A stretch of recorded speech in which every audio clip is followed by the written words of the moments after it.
Ang Ginoo na hinumdum sa iyang kasabutan hangtod sa kahangturan. Muna nga itong Salmo responsoryo. Ang Ginoo na hinumdum sa iyang kasabutan hangtod sa kahangturan. Unsa maday ang kasabutan sa Ginoo? Atong iyang gisaad kang Abraham.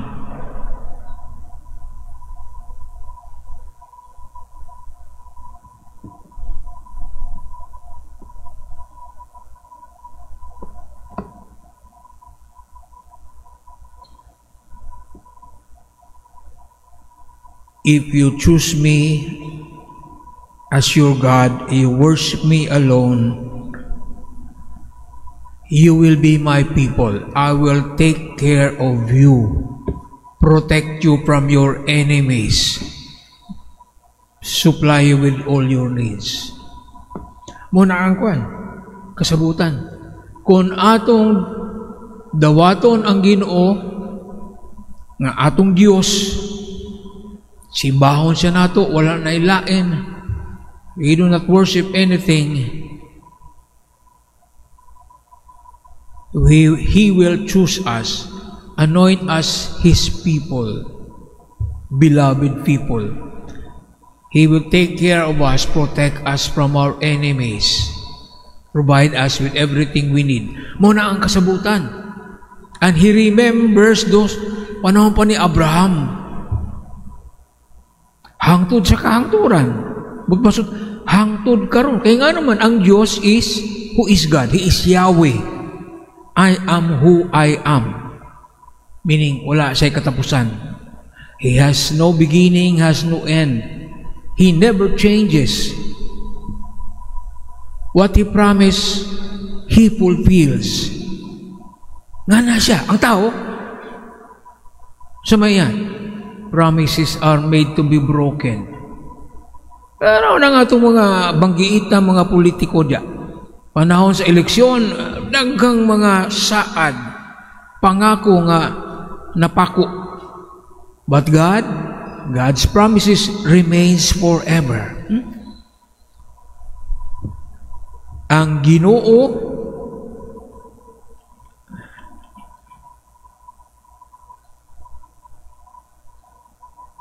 ang Ginoo na hinumdum sa iyang kasabutan hangtod sa kahangturan.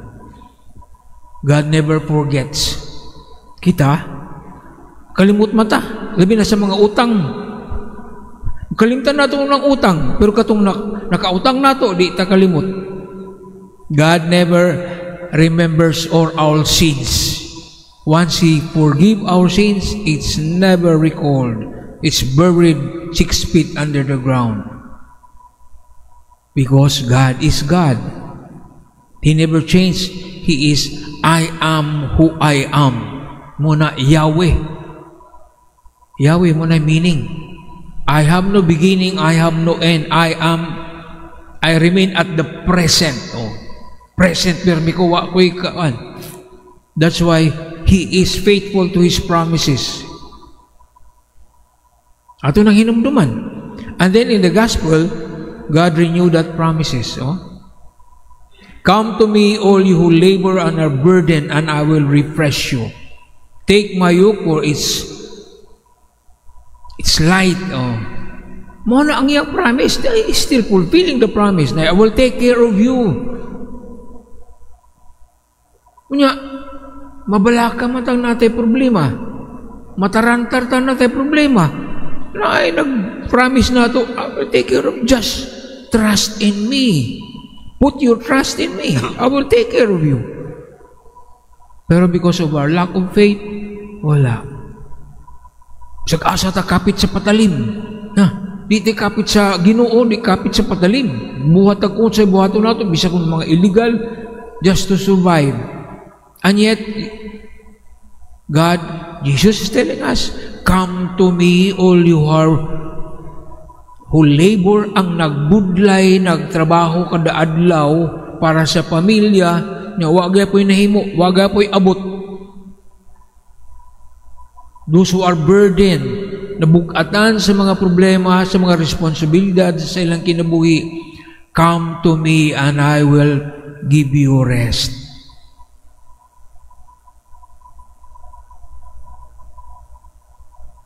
Ay naman doon bata na, kung naroon tayo problema. Kung naroon tayo problema, atong basulon, Ginoo nga ano nga man ko. Why? Ay, nagsimba ko kada buntag, nagkumpisal ko kada simana, nga nung niabot ni sa akong kinabuhi. Oh. There was a lay minister, dugay siyang lay minister. And then, nainibukol diri sa iyang kuan, iyang liog.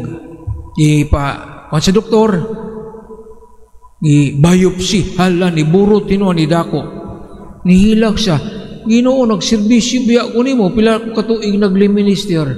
Nga ano man eh, why have you abandoned me? Why you give me cancer? Kasi masulo na itong Ginoo. Come to me, all you who labor and are burdened, I will refresh you. God is faithful to His promises. Ang Ginoo nagmakanunayon sa iyang mga saad hangtod sa kahangturan.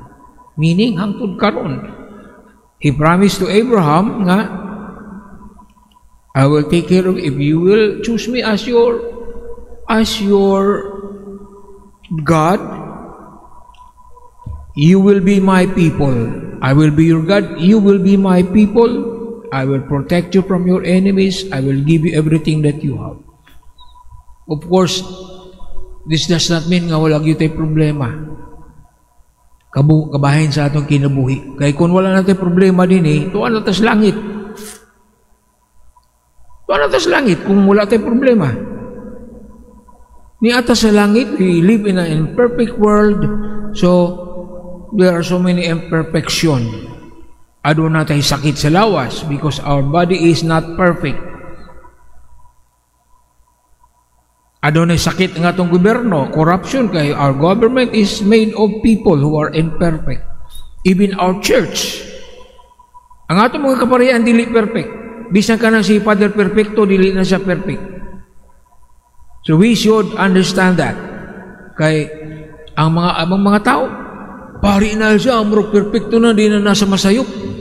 Masayop gamay, alabira dahil sa social media. Nga siya. Pareho na nato mga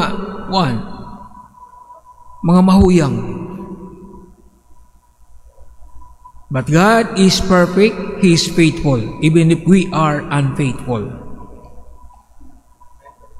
So let us all remember, when we are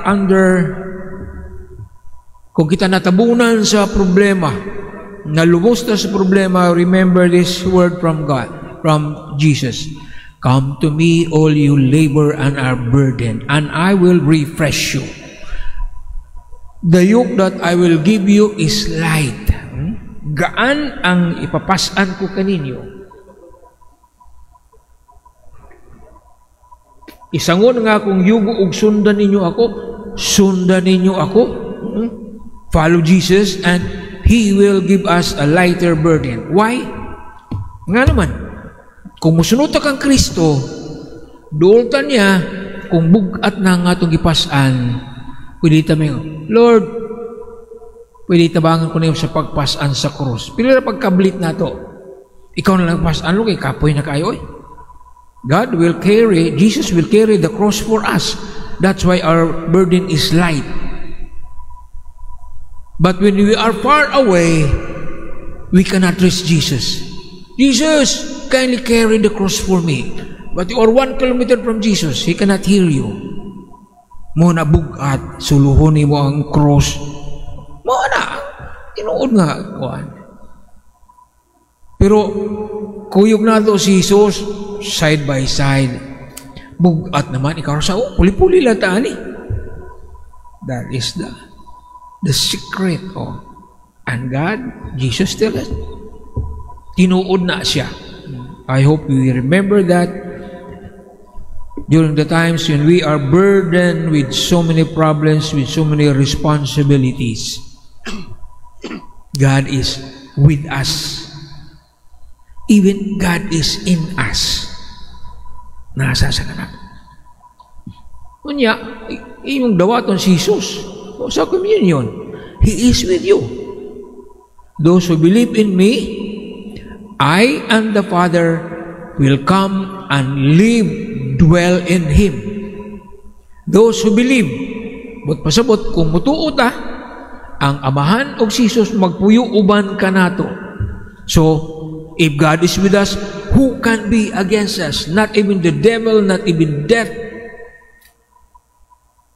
Kamatayon, di tamahadlok sa kamatayon. Di tamahadlok sa demonyo. Kaya naaman na puyo ka nato ang Ginoo. At doon sa deliverance, magpa-deliver ta. Okay, waan mo ang Ginoo. If God is with you, di ka mahadlok sa demonyo. Di ka mudagan to sa deliverance. Oh, magpa-deliver ko. Sa may mga deliver. Deliver kag pizza. Naakan mo ang Ginoo. Oh, dawaton nimo si Jesus. Magpa-deliver ka. Kanang mga layo sa Diyos, pa-deliver na siya. Pero kita nga naan, di ta mahadlok. Kaya ka nang layo sa Ginoo, kampi naman ni Satanas. Oh, pwede tang buliho ni Satanas. Ako, alalim ka na ako, sipa-sipaon ta ka. Wala, mahadlok sila. Pero kita, sumusunod ni Kristo, we don't fear even the devil. Demonyo ka lang, ako anak sa Diyos. Mahadlok na ko ni mo. Minahadlok-hadloko ta. Na ay mga yawa. Of course, I believe in devils and evil spirits, but they can never harm us if God is with us. If God is with you, nobody can be against you.